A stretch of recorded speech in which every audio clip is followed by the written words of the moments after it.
السلام علیکم ورحمۃ اللہ وبرکاتہ نحمده ونصلی علی رسولہ الکریم اما بعد عن ابی سعید الخدری رضی اللہ تعالی عنہ قال قال رسول اللہ صلی اللہ علیہ وسلم ان اللہ تبارک وتعالی وتقاه في كل يوم وليلة يعني في رمضان وإن لكل مسلم في كل يوم وليلة دعوة مستجابة۔ نبی کریم صلی اللہ علیہ وسلم کا ارشاد ہے کہ رمضان المبارک کی ہر شب اور روز میں اللہ کی یہاں سے جہنم کے قیدی چھوڑے جاتے ہیں، اور ہر مسلمان کے لیے ہر شب و روز میں ایک دعا ضرور قبول ہوتی ہے۔ بہت سی روایت میں روزے دار کی دعا قبول ہونا وارد ہے۔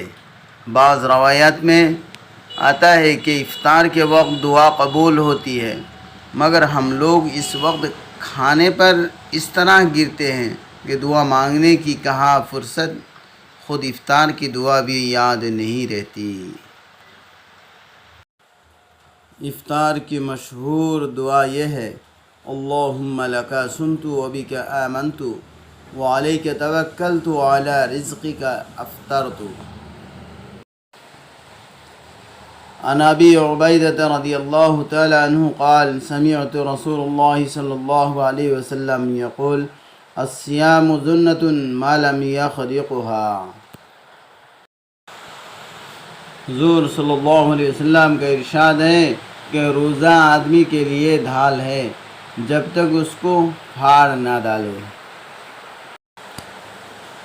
ڈھال ہونے کا مطلب یہ ہے کہ جیسے آدمی ڈھال سے اپنی حفاظت کرتا ہے، اسی طرح روزہ بھی اپنے دشمن یعنی شیطان سے حفاظت ہوتی ہے۔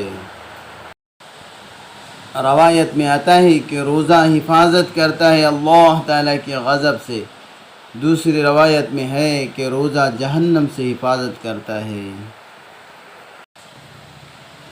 اس لیے میرے دوستوں اور بزرگوں، ہم اپنے روزوں کو غفلت سے ضائع نہ کریں، کیا پتہ پھر ایسا موقع دوبارہ ملے نہ ملے۔ اس لیے اللہ تعالیٰ سے دعا ضروری ہے کہ ہم سب کو اچھی طرح روزہ رکھنے کی توفیق عطا کریں۔